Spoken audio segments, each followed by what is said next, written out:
Viewers আসসালামু আলাইকুম, রূপাঞ্জলের পক্ষ থেকে আপনাদের সবাইকে স্বাগতম। যেহেতু আমার বাচ্চা আরহাম ছোট ছেলেটা কিছুই খেতে চায় না, ওকে আমার এই সেই করে খাওয়াতে হয়, বিভিন্ন প্রসেস করে, কখনো এটা কখনো ওটা, এভাবেই ওকে খাওয়াতে হয়। এক খাবারটা একবারই একদমই খাবে না। এখানে আমি চকোস নিয়েছি বা কর্নফ্লেক্স, যেটাই আপনারা বলেন না কেন, যে কোনো কর্নফ্লেক্সই আপনারা নিতে পারেন। আমি আজকে এই কর্নফ্লেক্সটা নিয়েছি, এটার কার্টনটা আমি ফেলে দিয়েছি। ভাবলাম যেহেতু আজকে খাবারটা বানাচ্ছি একটু ভিডিও করি। এবার আমি এটাকে ওভেনে এক মিনিটের জন্য বা কয়েক সেকেন্ডের জন্য গরম দিয়ে দেবো। তো 1 মিনিট গরম দিলেই ভালো হয়, যেহেতু একটু বেশি শক্ত খাবার খেতে চায় না।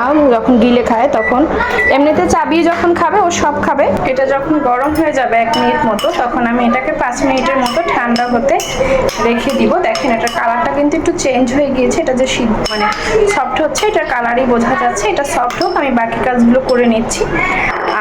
আর একটু ঠান্ডা হোক। এখানে আমি একটা সবজি কলা গোল গোল করে কেটে নিয়েছি। এটা না কেটে নিলেও হবে, তবে আমি কেটে নিয়েছি, তাহলে ব্লেন্ড করতে সুবিধা হয়। ব্লেন্ডারের জার নিয়ে নিয়েছি। এবার আমি এখানে নিয়ে নিব super pure full cream milk powder. আপনারা চাইলে ডিপ্লোমা নিতে পারেন। আমি তো আগে ডিপ্লোমা খেতাম, এখন যেহেতু শুনলাম এই ডিপ্লোমা নাকি ইসরায়েলের পণ্য, এই জন্য খাচ্ছি না। তো এখানে আমি 2 কাপ ফুল ক্রিম, এটা সেরেলাক্সের চামিচ, ওই পরিমাণের 2 চামিচ আপনার যে ফুল ক্রিম, 3 চামিচ ফুল ক্রিম দুধ দিয়ে দিলাম। আপনারা চাইলে এখানে গরুর দুধও ব্যবহার করতে পারেন, কিন্তু আমি যেহেতু ওকে আমি 2 বেলা গরুর দুধ দেই, তাই আজকে এখন এই বেলায় গরুর দুধ দিব না।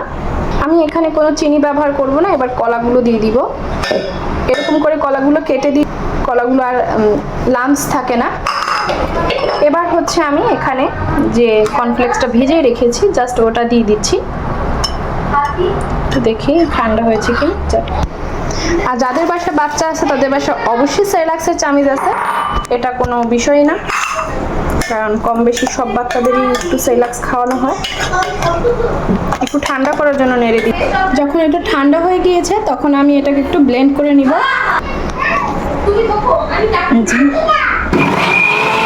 কালারটা যে কত সুন্দর এসেছে।